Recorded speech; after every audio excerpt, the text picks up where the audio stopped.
So we are right around the corner from the first PC playtest for Star Wars Hunters. I don't even know how long it is now until it's here because I'm actually recording this a little bit in advance since I'll be at a wedding as you guys are watching this. But within the next 24 hours, that playtest will be starting. And although I am super excited to see how it plays on the PC, I will say I have a few concerns about the PC version of this game and just the overall reception to it. And so I wanted to discuss some of those concerns in today's video. Now, the first concern I've got for this game is essentially to do with the movement in general, but also just the overall pace of the game. And that's kind of just the fact that the game is a lot slower than most of the other shooters on the market, which is not even a knock at the game itself or at the developers, because it is made for mobile and Switch. It doesn't need to be some super crazy fast-paced shooter, because when you're playing on a phone or on the Switch, that's generally not the type of game you're going to be playing. But now that we're obviously heading to PC, it may just feel a little bit sort of slow and clunky over there, and I am concerned about the PC players' reception to that. For me, myself, I've never really noticed it that much, just because, again, it is a mobile game and it is on the Switch, and that's where I play it, so I kind of understand, okay, this game feels a tad slow, but that's to be expected. Just a few weeks ago, though, I had a friend of mine, shout out Jim if you're watching, because I know he tunes in every now and then, who was watching my video, and he's a big fan of Marvel Rivals that's just launched over the last week or so, and he was sort of mentioning to me how much slower Hunters looked than Rivals, because obviously Rivals, or at least for some of the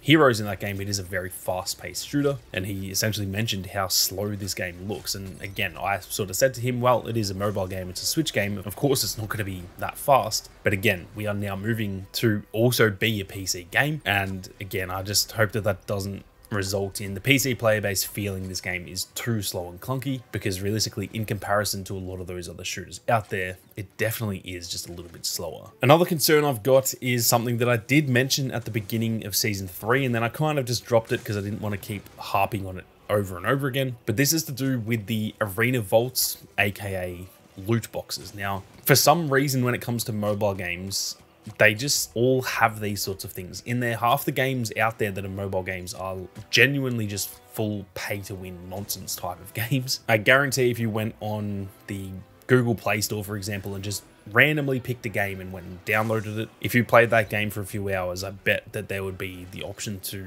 pay real money to get some sort of crazy upgrade and stuff like that. That's just how the mobile industry is. And although personally I don't really love that, for some reason over there it is completely accepted. That's why with the Arena Vaults in Hunters right now, I don't think they're that big of an issue, simply because it is still primarily a mobile game, and even on the Switch it's still considered a mobile game. I do think that those two player bases have a bit of a different opinion on that stuff compared to especially the PC player base, but even the PlayStation and Xbox player base as well. And I am a little bit concerned that once this game launches and people see, oh my god, it's another Star Wars shooter with loot boxes, it is just going to bring such a negative reception to this game that it really doesn't need. It's trying to make a good first impression once it does launch on Steam, and I think that this is one of those things that definitely has potential to cause a bit of drama. Now, again, for me, I don't hate it that much personally, because it's kind of just like, if I don't want to pay for the loot boxes, I just won't. It's literally that simple. At the end of the day, I am completely fine with microtransactions, because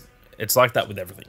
If I want it, I'll buy it. If I don't want it, I won't buy it. I feel like it's fairly simple, and yet that is generally not how the overall gaming industry operates, because obviously a lot of people are not fans of microtransactions, especially when they're a bit more either pay to win, or in this case, a bit more of like a gambling mechanic. On top of that too, it is still making use of gambling aspects in a game that's predominantly made with kids in mind, so I think that's also just not a great look, and it's something that the PC player base might kind of tear to shreds. Just as an example of other games that have had a bit of drama around this stuff, obviously looking back at Star Wars games, Battlefront 2 was genuinely banned in some countries because of the loot box elements in that game, and I'm going to be honest, they were no better or worse than the ones in this game, and that, you know, nearly ruined that game. It obviously made a big comeback, but it genuinely got pretty close to just completely ruining that game. Even this year, a game like Dragon's Dogma 2, which for me personally is probably the game of the year, well, it had some microtransaction drama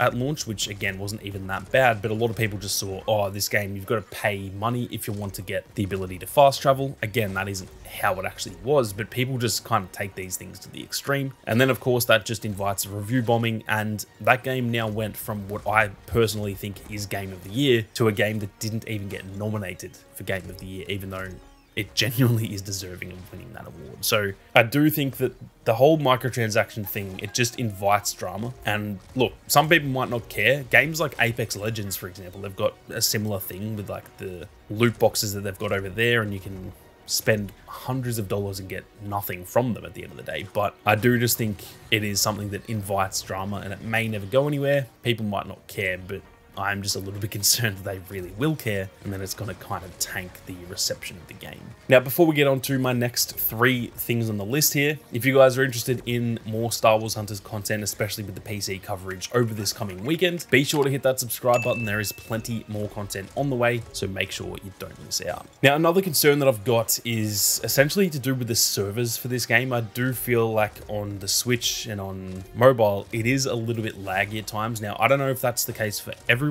or if it's just the case for me. Maybe there is no Australian servers because obviously we can't see what server we're on currently, and maybe that's just the only reason. Maybe in the States or in the UK, for example, the gameplay is completely fine. I'm not too sure, but I definitely feel it for myself. There are plenty of games where I'll hit a headshot, for example, and it will just kind of take like half a second to actually register. And as it currently stands, it's not that big of a deal. Again, it's a mobile game, it's a Switch game. The quality overall, the production quality of the game isn't quite to the standard of like some big AAA shooter. So I kind of don't care when there's those little issues like that. It doesn't ruin the game at all. But once we are on PC, and I will be playing on PC myself, the ping really does make a big difference. It's not as big of a difference when you're playing on the Switch and on mobile because it's just not as like sweaty of an experience. But on the PC, we are all going to be sweating and playing very competitively in this game, especially when it comes to ranked. And so with so many other people being on PC and like trying hard and everything, that is where the ping really does start to matter. And I'm just concerned that there's probably not enough servers, at least it doesn't feel like it currently, that it may result in a pretty laggy experience for a hell of a lot of people. Now, something else, and to be honest, this might be the most important of the lot. This is to do with the crossplay elements. They have confirmed that crossplay will be enabled between the PC, Switch, and mobile versions of the game. So when you load into a game, no matter what platform you're on, you will be up against players on every other platform. Obviously, every now and then you might just be in a game that's you on PC versus everyone else on PC as well. But crossplay will be enabled, and as they've said so far, there is no way to turn that off, which personally I'm not the biggest fan of. Now for me, again, I'll be on PC, so I don't actually care. If there's people on their phone or on the Switch, well, tough luck. I'm probably going to dominate that lobby because at the end of the day, a $4,000 PC is way more powerful than those platforms. So for me, it's kind of like, oh, well, I don't really care. I'm going to do well, so who cares about everyone else? But at the end of the day, I do care about everyone else because I want people to have a fun experience with this game. And if you're on a mobile phone and you cannot play the game without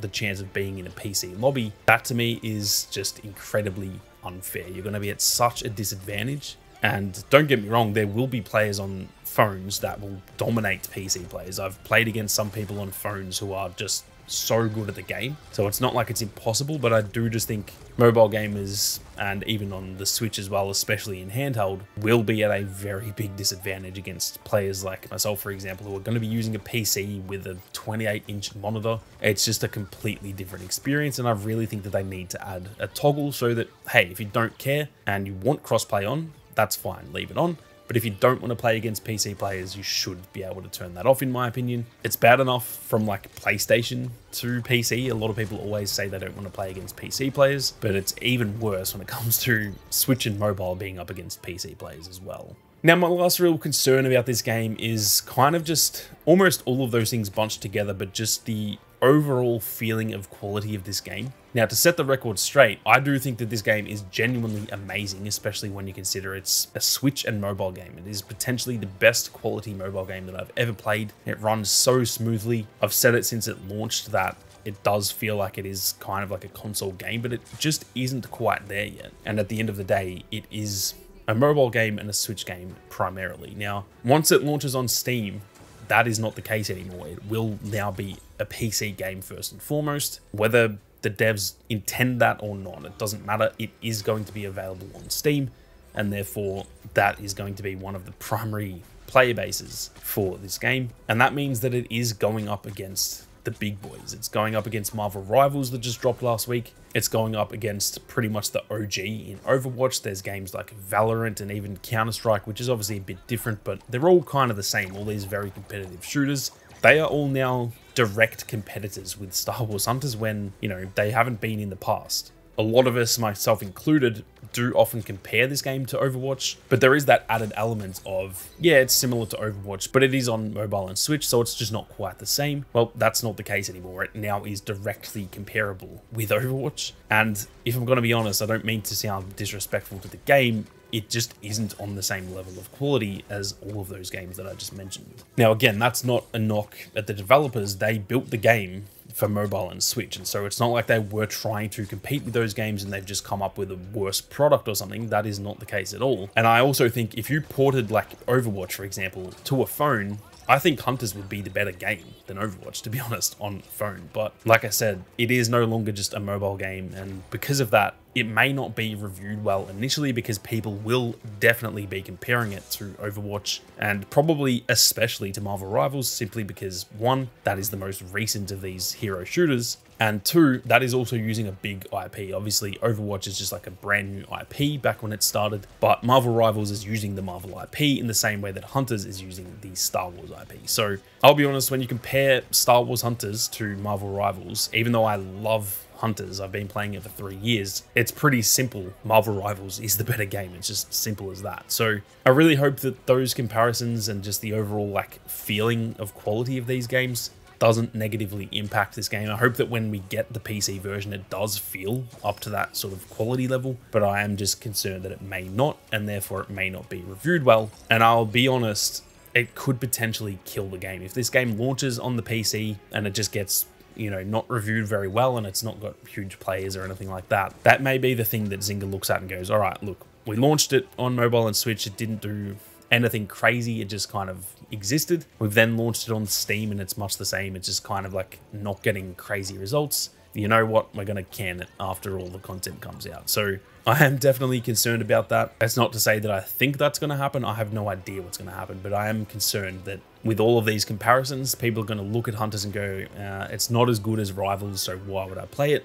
And therefore, it won't have a big player base, and Zynga may eventually go, you know what, it's just not worth our time. So those right there are some of my biggest concerns, and obviously this is a very negative video. I don't mean to be negative. You guys know me. I'm generally a very overwhelmingly positive person, but I did a video the other week on my biggest hopes and stuff, the stuff that I want to see and the stuff that gives me excitement for this game, and I thought it was only right to kind of counter that with the opposite. And hey, hopefully some of the devs can maybe listen to this and it might give them some ideas on where they can make slight improvements that by the time it actually launches at the end of January, maybe the game will be in better stead. But I'm keen to hear what you guys think as well. Are you guys as concerned about some of these things as I am? Do you think I'm overreacting? Be sure to let me know down in the comment section. But with that being said, thank you all very much for watching. You guys have a great day and may the force be with you always.